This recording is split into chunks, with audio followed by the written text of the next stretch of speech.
જૂનાગઢ ખાડાગઢ બની ગયું છે, ત્યારે તમે પણ ધ્યાન રાખજો તમારા વાહનનું અને રસ્તાનું.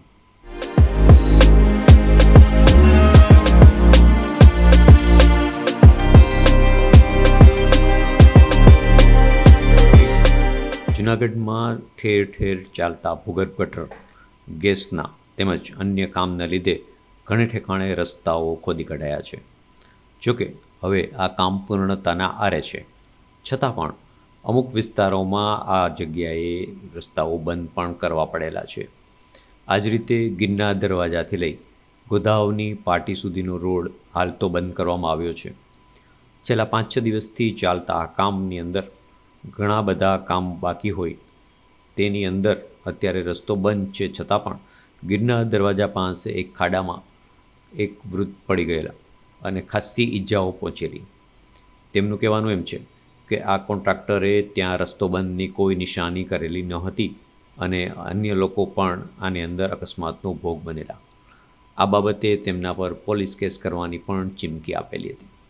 હું જમવા જતો હતો અને ત્યાંથી મારી કામ ચાલુ છે, ઘણે કોઈ વસ્તુ કંઈ રાખે કામ બંધ કરેલ નથી. કામ ત્યાં ચાલુ છે. મારી 2 જણા બીજા નીકળી ગયા અને મારી ત્યાં 3 જણા બીજા હતા.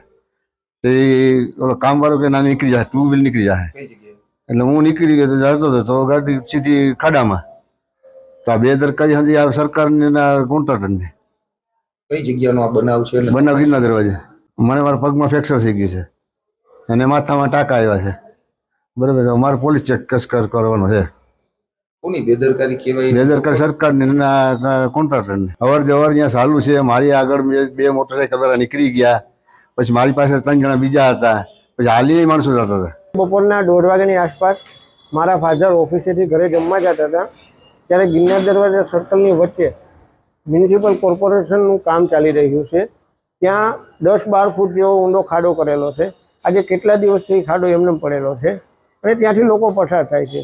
તો કામ ચાલુ છે તો કોર્પોરેશન અથવા તો કોન્ટ્રાક્ટર દ્વારા અહીંયા કોઈ જાતની બેરિકેડ મારેલા નથી, કોઈ પટ્ટા મારેલા નથી કે જેથી કરીને લોકો ત્યાંથી પસાર ન થાય, એવું કરેલું નથી.